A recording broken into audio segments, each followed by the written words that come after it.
The loud woof, woof, woof chants from the audience of the Arsenio Hall Show once became one of the most recognizable sounds in American pop culture.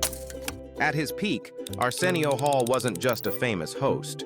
He completely changed the way late-night television connected with younger audiences, black culture, hip-hop, and Hollywood itself.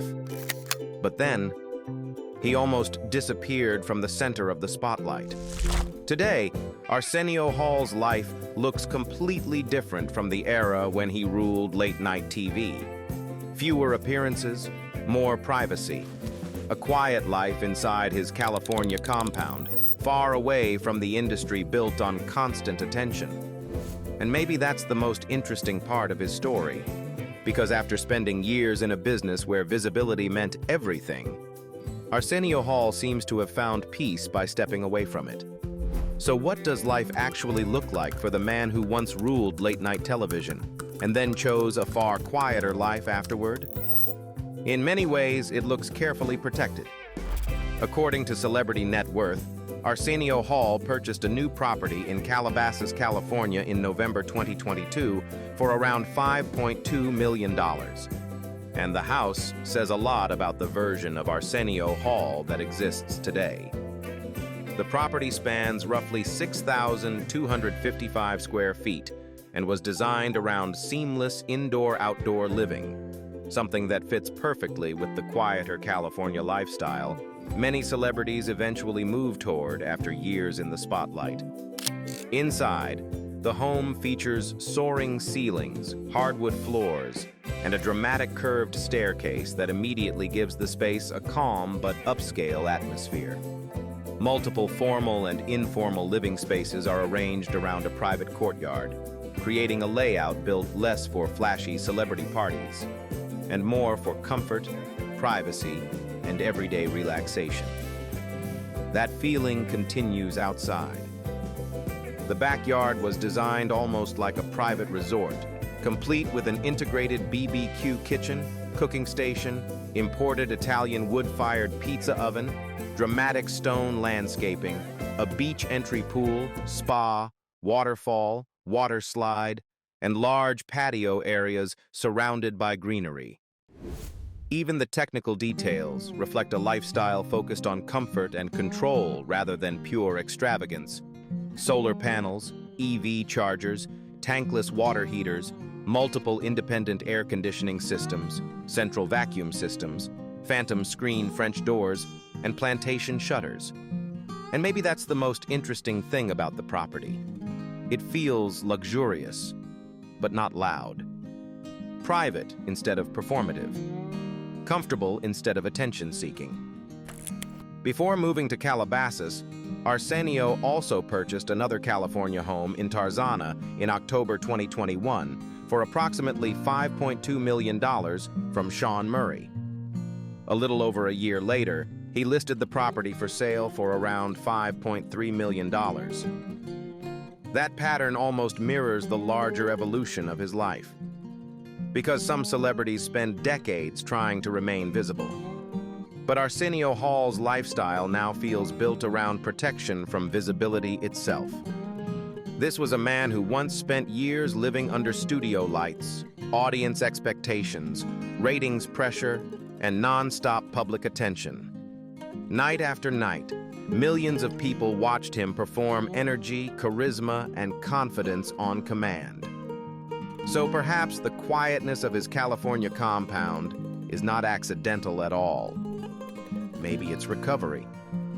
But long before the California compound and the late-night fame, Arsenio Hall was just a young man from Ohio trying to make people laugh. He was raised mostly by his mother, Annie Hall, and his grandmother after his parents divorced when he was around 5 or 6 years old. His father, Fred Hall, was a Baptist minister who hoped his son would eventually follow a religious path. But even as a child growing up in a struggling black neighborhood in Cleveland, Arsenio seemed drawn toward a completely different world. Long before stand-up comedy or television, Arsenio became fascinated with magic tricks. By around age 7, he was already performing publicly at birthday parties, weddings, bar mitzvahs, and local community events across Cleveland. He even worked at a magic shop and later performed at Cedar Point Amusement Park. According to an interview with The New Yorker, young Arsenio took the job incredibly seriously. He bought or tailored second-hand tuxedos and handed out homemade flyers calling himself Arsenio, the magician who makes the impossible possible. That line almost feels symbolic now, because for a young black kid growing up where he did, success in entertainment really did feel almost impossible. But one moment quietly changed the direction of his future forever. During a magic convention, veteran magician Hank Morehouse told Arsenio that the funniest part of his act was not the tricks themselves, it was the jokes between them. That observation stayed in his head. And later, after a fire at his grandmother's home destroyed most of his magic equipment, Arsenio slowly moved away from magic and leaned fully into comedy. In a strange way, losing those props may have pushed him closer to discovering who he really was.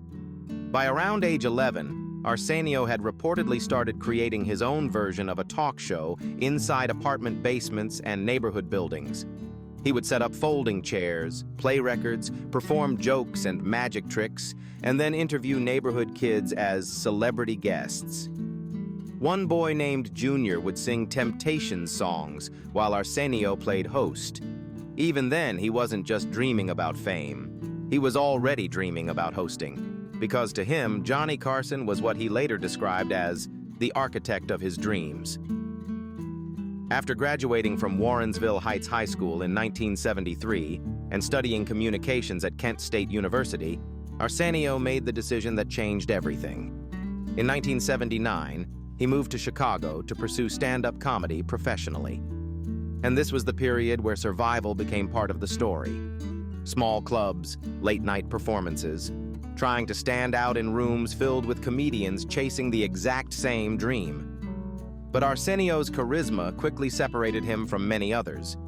Legendary jazz singer Nancy Wilson reportedly discovered him performing at a comedy club and helped open bigger doors for him. Soon, he was opening shows for stars like Aretha Franklin, Tina Turner, Patti LaBelle, and Dionne Warwick. That momentum eventually brought him to Los Angeles. And once he arrived there, television slowly started paying attention.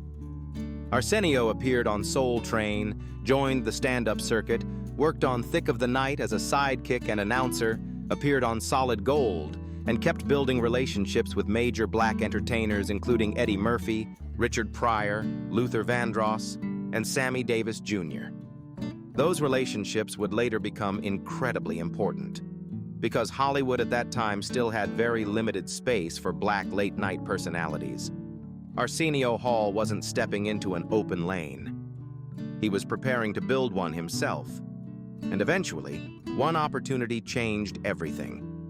Not just for Arsenio Hall, but for late-night television itself. When the Arsenio Hall Show premiered in syndication on January 3, 1989, across more than 135 stations in America, it immediately felt different from traditional late-night TV. Younger, louder, more unpredictable, and far more connected to the culture that many mainstream television executives still didn't fully understand yet. According to The New Yorker, the show quickly became the epicenter of early 90s cool, attracting younger audiences, especially under 35 viewers and urban demographics, while regularly outperforming The Tonight Show in several major markets. And honestly, that cultural shift was bigger than ratings. Arsenio created a space where hip-hop culture, black entertainers, athletes, rappers, and younger voices suddenly felt central instead of secondary. At a time when traditional late-night television still felt formal and heavily controlled, Arsenio's show felt alive. The energy inside the studio alone became iconic. Every night, the audience, known as the Dog Pound, exploded into the famous woof, woof, woof chant while pumping their fists into the air. The sound became one of the defining symbols of early 1990s television and was inspired partly by Arsenio's Cleveland roots. Even decades later, fans still greet him that way. In an interview with People magazine, Arsenio joked, I'll be walking to the mall and somebody would say, "Woof, woof, woof," and I'll turn around and smile and nod. That reaction says a lot about the impact of the show. People didn't just watch it. They felt connected to it. And the guest list only made the influence bigger. The show welcomed major names like Michael Jackson during one of his rare television appearances, while future President Bill Clinton famously played saxophone in sunglasses during the 1992 campaign, a moment many believe helped him connect with younger MTV-era voters. But perhaps the biggest cultural shift happened through hip-hop. Artists like Tupac Shakur, Snoop Dogg, A Tribe Called Quest, Salt and Pepa, LL Cool J, and Wu-Tang Clan all appeared on the show at a time when many mainstream television platforms still treated rap music cautiously. Over time, the Arsenio Hall Show became known as the unofficial late-night home of hip-hop, and that changed television permanently. The show helped bring Black entertainment and urban culture further into the mainstream while giving visibility to voices that traditional late-night TV had often ignored. Financially, the success was enormous. The syndicated format brought lucrative television contracts, syndication royalties, and massive advertising revenue. At his peak, Arsenio was reportedly earning somewhere between $8 to $10 million per year. Combined with comedy tours, acting projects, and film work, especially Coming to America with Eddie Murphy, for which he reportedly earned around $900,000. Arsenio built substantial wealth over time.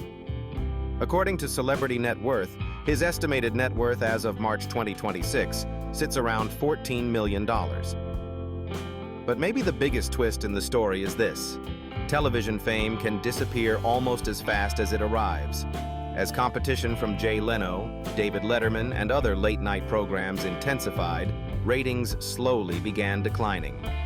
Some affiliate stations moved or dropped the show entirely. And eventually, the Arsenio Hall Show officially ended on May 27, 1994, after 5 seasons. And suddenly, the man who once seemed everywhere became part of television history. So what happens when someone who once dominated American nights suddenly has to learn how to live without them? For Arsenio Hall, the answer became surprisingly simple: fatherhood. At the height of his fame, many people expected Arsenio to keep chasing bigger contracts, more television deals, more Hollywood visibility, and non-stop relevance. Instead, he quietly stepped away from much of the industry pressure and focused on raising his son, Arsenio Charon Hall Jr., often called Charon, whom he shares with former partner Cheryl Bonacci. According to an interview with HuffPost, Arsenio openly admitted, "When I became a dad, I really fell in love with fatherhood. I didn't care about show business at that point." That sentence explains almost everything about the quieter version of Arsenio Hall people see today. For years, his daily life became far less glamorous than the public probably imagined. Driving his son to school, helping with homework, reading bedtime stories, showing up for the ordinary moments that celebrity careers often destroy. At one point, he even turned down acting opportunities, including involvement connected to Bad Boys, because he didn't want to miss important years of his son's life. In an interview with Esquire, he explained it clearly. "I needed more personal life. I needed to be a dad, be present as a father." And honestly, that perspective feels rare in Hollywood, especially for someone who once lived at the center of television culture. Because for many celebrities, irrelevance becomes terrifying. But Arsenio Hall never seemed obsessed with staying everywhere all the time. In recent years, Arsenio has slowly returned through carefully selected projects tied more to reflection and legacy than mainstream visibility. Most recently, he promoted his 2026 memoir Arsenio through appearances on Netflix interviews, The Today Show, Good Morning America, NPR, The Breakfast Club, and Esquire magazine. But even those appearances feel different from the old days. Less about chasing hype, more about understanding the life he already lived. And perhaps that's why the older version of Arsenio Hall feels so different from the man audiences remember from late-night television. At 70 years old, Arsenio no longer feels like someone chasing relevance. Instead, he feels like someone finally comfortable with legacy. From changing late-night television forever to living a quieter life inside his California compound, Arsenio Hall's story feels less like a typical Hollywood success story now, and more like a story about survival, reinvention, and learning how to protect your peace after fame. So what do you think about Arsenio Hall and the life he lives today? Do you see him as one of the most underrated figures in television history? Or as someone who simply understood that peace can become more valuable than fame itself?